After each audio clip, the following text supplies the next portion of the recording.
Dve najveće zapovesti date pravoslavnim hrišćanima jesu: ljubi Gospoda Boga svojega svim srcem svojim i svom dušom svojom, svom misli svojom i svom snagom svojom i ljubi bližnjega svojega kao samog sebe.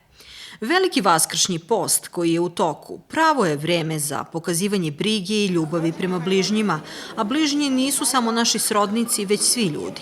Sveštenik Nebojša Stojadinović govorio je o tome koliko je važno za vernika da bude milosrdan i čini dobra dela. Velika većina nas se nekako ne seti da je u svetu mnogo gladnih, mnogo žednih. Znate, naši obroci svakodnevni su skoro pa slavski.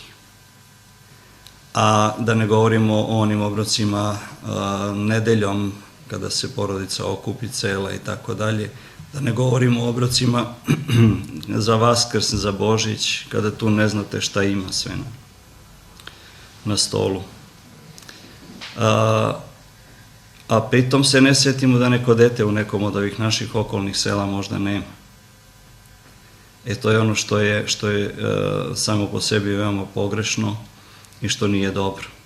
Zato je eparhija Vranjska zajedno sa sekcijom svojom, sa kolom srpskih sestara, pokrenulo pre više godina jednu akciju da svako od tih svojih finansijskih sredstava izdvoji pomalo i da možemo tim ljudima koji zaista nemaju da pomognemo.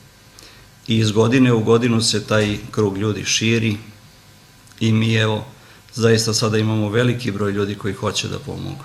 Ovo je ujedno poziv svima da se priključe akciji Vaskršnji dar, koja se organizuje pred veliki praznik Vaskrsenje Gospodnje.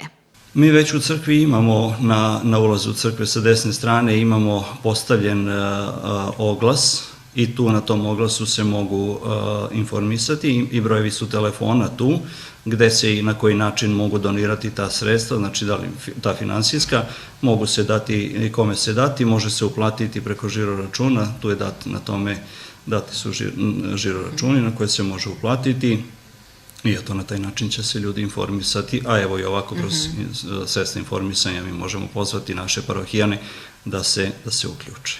Pazite da milostinju svoju ne činite pred ljudima da vas oni vide, inače plate nemate od Oca svojega koji je na nebesima, a ti kad činiš milostinju da ne zna levica tvoja šta čini desnica tvoja, da bi milostinja tvoja bila u tajnosti i Otac tvoj koji vidi tajno uzvratit će tebi javno. Stoji u Evanđelju po Mateju.